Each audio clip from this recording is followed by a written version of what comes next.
First of all, very few people know this, but there is a fault that runs down the middle of the bay. Like me, it's a minor fault, but it is pushing up the eastern shore. And Mobile basically is sinking. And you can use that from a sociological standpoint or from a geological standpoint, but nevertheless, Eau Rouge, which is just up the road from us here, is 180 feet. And that is the highest point on the American coastline between New Jersey and Corpus Christi, Texas.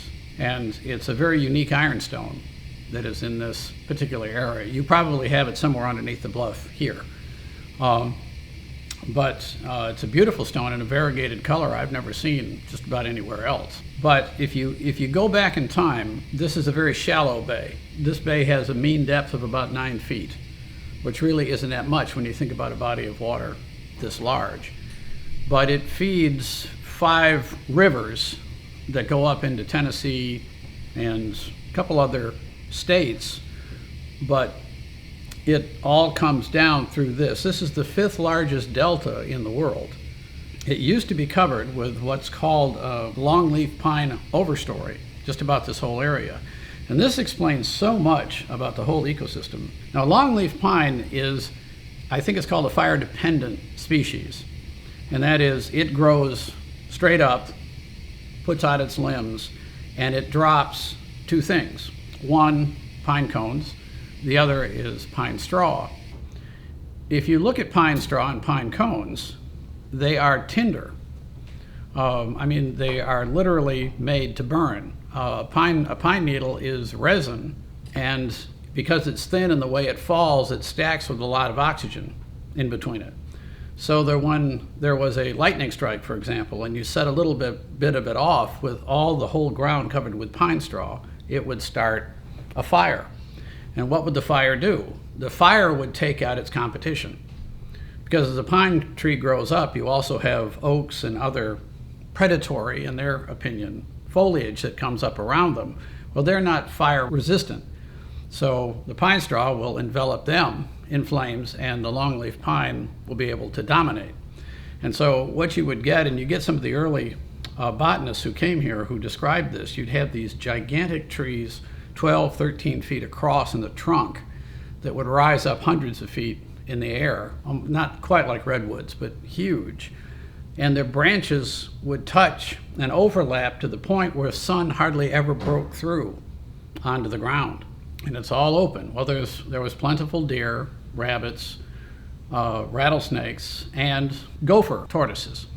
I don't know if you've ever seen a gopher tortoise, but a gopher tortoise can be 2 foot high to the back of the shell. And they dig burrows, and a lot of these burrows are hundreds of feet long. And it has burrows within burrows. And so what would happen is a lightning strike would hit, and it would set the pine straw on fire, and it would start to move. And a lot of creatures would run down into the gopher tortoise burrows, including the gopher tortoises. So snakes would meet squirrels, would meet rabbits. It must have been very active down there during a fire, but it was a safe place to be.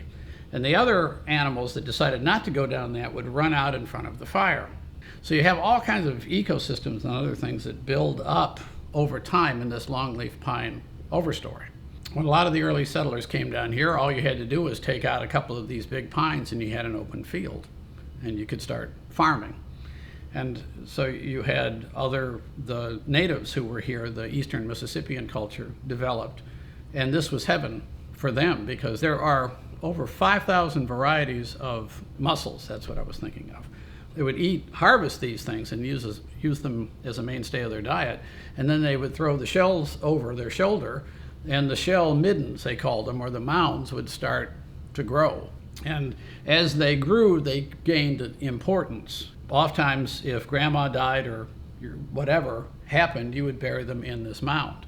You knew where it was, and it took on a significance, and you would often build your village around it. There's a mound up in the Delta called the Bottle Creek Mound. It's about 60 feet high, and it has been there for centuries, literally. But when other populations started to come in, mainly us, we brought all kinds of lovely things, such as diseases like smallpox that wiped out virtually 95% of the Native American population. But when they came in here, and so environmentally what's happening is the more people you get runoff, the more farming you do, the more soil that goes into the rivers and things like that. And the delta has always been a giant sponge to be able to absorb all of that. After the Civil War, you started to have railroads develop into the South far more than they were before then. And you had the Gulf Mobile and Ohio Railroad that came down here, and that connected to New Orleans, and that also connected north. They had a line that went to New Orleans and a trunk line that came down through the middle of the county, through Robertsdale, actually. And what happened is a bunch of Swedes and Norwegians came down here with axes on their shoulders in the latter part of the 19th century and cut everything down. And so when the settlers came to Fairhope, the joke was you could stand on a stump in Fairhope and see all the way to Spanish Fort because everything had been basically clear cut. And that's why they got the land so cheap. It's because they wanted land that nobody wanted. It was largely sandy soil. What happens when you cut down all the trees? It means your low areas become ravines, and then they become larger and larger. So Fairhope was riddled with these huge red clay bluffs all through it. So when the founders came here, they decided they could get by the land cheap, so they set all of these gullies aside to create what we call the gully system. You shouldn't build too close to those because it was in a huge erosion-scarred landscape. So what they did is they said, we'll do a set-aside and let the junior trees grow up and start to drop their biomass, so that will stabilize the soils. And eventually, as urban density grows, it will also stabilize those gullies. So in 1895, when we set these aside, it's one of the oldest watershed management areas in the world. The reason our sewer plant is down here is Mobile didn't even have a sewer plant until after World War II. It just all ran into the river. And at one point, about 1946, the river caught on fire because they had so much stuff in it, oil, gasoline, all kinds of things that went in there, that they decided they'd start putting in their first sewer plant. Well, our founders had set aside the sewer plant area here in the 1930s, and then within a decade or so started to build a sewer plant there because of its gravity feed potential. At one point, there was a massive break in the line that runs down the gully, but it broke, and we went down there and took samples and had it quantified, and we had something like 5,000 times the fecal coliform level you should have on that. And I went into the mayor's office and set a jar of it on his desk and said, this ain't septic tanks, and we need to solve this problem now. And one of the contentions was Fairhope was violating the law twice a day, because if you don't have proper treatment and dispersal of sewage on an hourly basis, it's called metered flow, then you're violating the law twice a day, because everyone uses the restroom early in the morning and when they get home at night.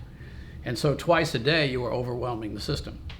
So it was suggested they build a holding tank. And of course they'd said they didn't need it. And that allowed us for the first time to have a metered flow we could control. And they've put in other systems since, but it was due for a large upgrade. And that's what's been happening lately. You know, the environment is the single most important thing to take care of. And if you don't take care of that, you ultimately have nothing. In the 1880s, you had a rise in the American political system called the Populists. And you had several of their candidates ran for president. It was formed the Populist Party. One of them was General James B. Weaver, who was a Civil War general, who later read and really keyed into Henry George's populism. Now, in the latter part of the 1880s and 90s, newspapers were king. They were huge empires that were being developed because you owned the media that delivered the news. This is pre-radio, certainly pre-television. So what you read in the newspaper was what you absorbed as the truth. And often it was only what the truth was of that newspaper or that editorial board.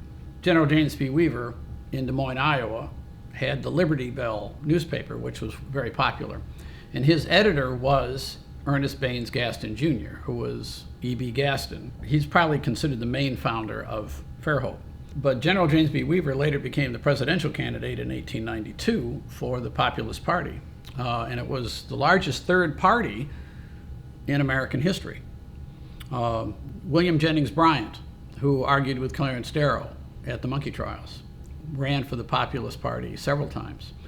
Upton Sinclair came here for several months after he wrote The Jungle, because after he wrote The Jungle, the Chicago meat packers wanted to put him in their product. In other words, they didn't like him very much because he exposed the horrible filth and terrible conditions these workers had to, and also the danger to the American public. And it was Teddy Roosevelt, who came in as president in 1903, who formed the Pure Food Act, which was the precursor to the FDA. And it was Roosevelt who said, well, I don't like Sinclair, he's a nut. He's a socialist nut, but I like what he's about. So let's create the Pure Food and Drug Act. And that was the precursor to protecting our food supply, which has grown into the FDA. So these are great thinkers. But again, and that's the era of muckraking journalism. In fact, it was Roosevelt who kind of coined the term. And muckraking didn't mean you went out and dug up dirt on people. He just said in life, somebody has to clean out the stables.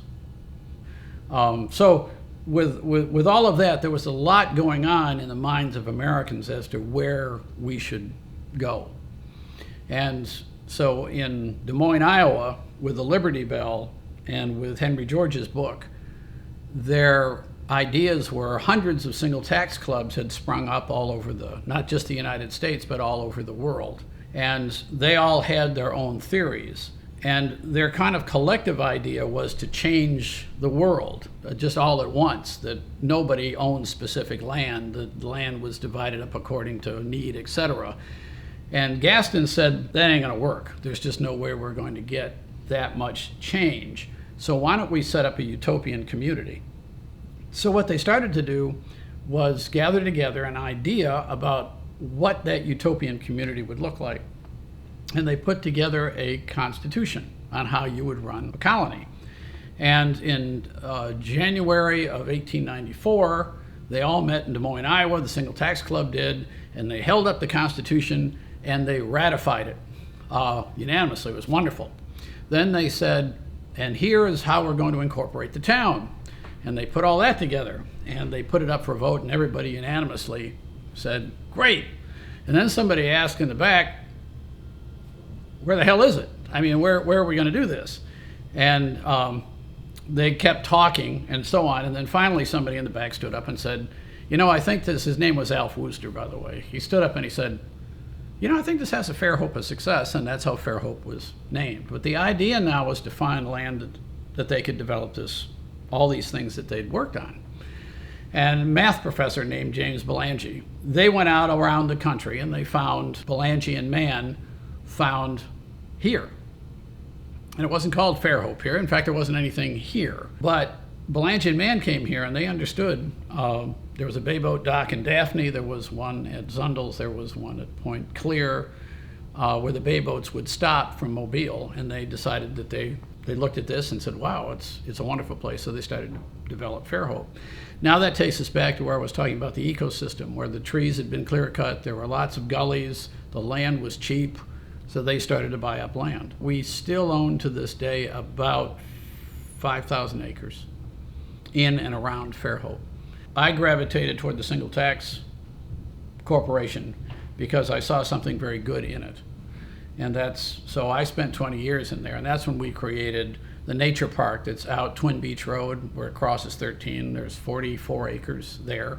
We're also put the Boy Scout building on part of that, because I thought it'd be a good idea for the Boy Scouts generationally to want to take care of an ecosystem, which is that is part of the drainage basin of Cowpen Creek, which is a huge watershed in this whole area.